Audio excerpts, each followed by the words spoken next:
Well, the vaccine work, the R&D piece, including the expensive trials, the rich countries, particularly the U.S., have funded that work for a lot of these companies. And so the companies who are doing it just on a break-even basis, they can afford to do it because of that U.S. and other money. So for the research side, that's good news. For getting the money to buy the vaccine for the poor countries, that has not yet come together. The U.S. hasn't joined those meetings, even though it's normally with HIV and polio and so many things the leader in global health. And so as yet, we still have to pull that together. And here, of course, there's this huge benefit, even to the rich countries, that the epidemic won't keep coming back. So the plan to have lots of factories and the plans of how we allocate it, including money for procurement for the poor countries, that's still, despite some good work by Europe and others, we still don't have enough to support that basic need. There's been a lot of businesses have access, households have access. We don't have that. And I think the world really needs to step back and think about it. Do you really want to leave developing countries and the African continent behind? No one will be safe until everyone is safe. And no country is going to be safe until all countries are safe from this pandemic. So I think this is time to act together, act as a community, not alone. Okay, well, the plummet in incomes, especially in the informal sector in Africa, is really threatening people's livelihoods in a very, very dramatic way. And as you say, they don't have the safety nets in these countries to help people along. So Mo Ibrahim, the Sudanese philanthropist, and Alan Doss from the Kofi Annan Foundation have said this, that the pandemic will cause widespread social distress and possibly political upheaval in Africa, especially amongst young people who lack work and opportunity more than ever.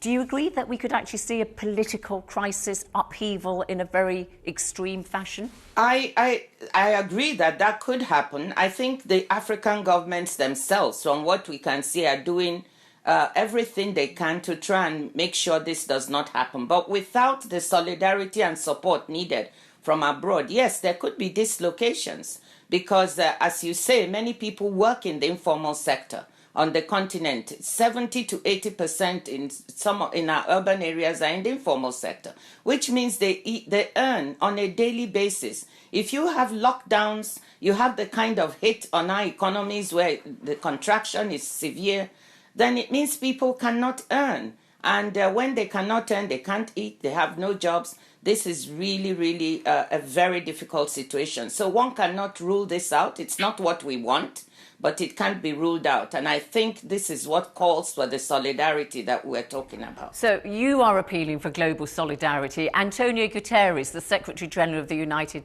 Nations, has in the past few days said this. He told the BBC that if the developed countries try to solve their own problems and forget about the rest, in the end, they will pay a terrible price. Around the world, 240 vaccines are in early development.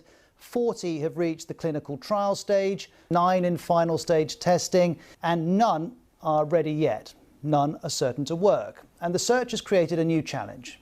Vaccine nationalism will prolong the pandemic, not shorten it. Vaccine nationalism puts lives at risk. Only vaccine cooperation saves lives. But how great is the threat of vaccine nationalism? Put simply, vaccine nationalism is when a country prioritises its access to a vaccine above everyone else getting it. And the UN has warned of the harm that can do. Such vaccine nationalism is not only unfair, it is self-defeating. None of us is safe until all of us are safe. The WHO adds an economic argument to this, saying if some countries go without a vaccine, then the virus will not be under control globally, and so the global economy can't properly open up. And central to efforts to counter vaccine nationalism is something called COVAX.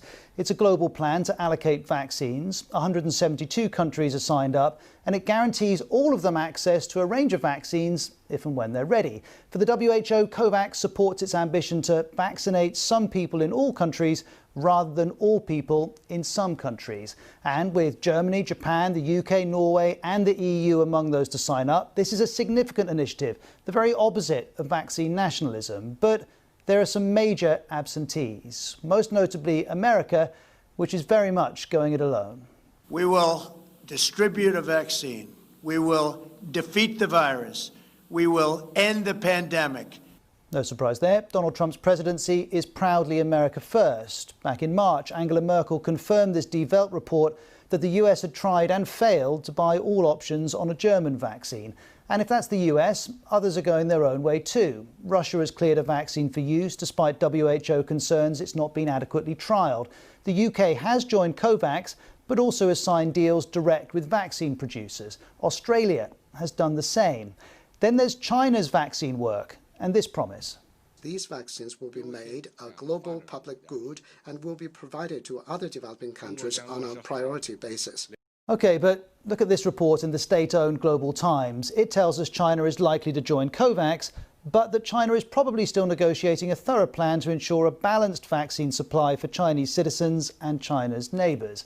Now, most of the world's wealthiest countries would deny their vaccine nationalists, but whether in reality you can at once protect your own vaccine supplies and support a fair distribution to all countries looks, well, difficult at least.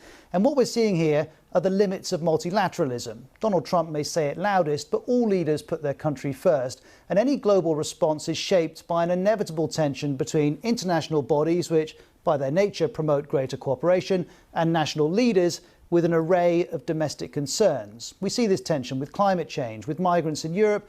We're seeing it with COVID-19. The case against vaccine nationalism is that the consequences won't just be bad for the world, they'll be bad for the countries which pursue it. But to lesser or greater extents, some of them still need persuading. The deal with Kosovo going on, had some relatives recently this past weekend, and they started showing it on the news, film clips of what's going on over there. Someone earlier mentioned about the trance going on. They immediately set into a trance, and you couldn't talk to them about it. And someone mentioned, about the beautiful blonde-haired child, refugee child they saw, and I think it's an emotional thing. They're feeding into their emotions, and it's just easier not to dig the truth out. Isn't it strange though that they don't give a damn about the beautiful little black child with the black hair in Rwanda? Yeah. They're children. Child's a child. Child is a child, and they're innocent, and they're precious, and they're wonderful, but nobody gives a damn. Right.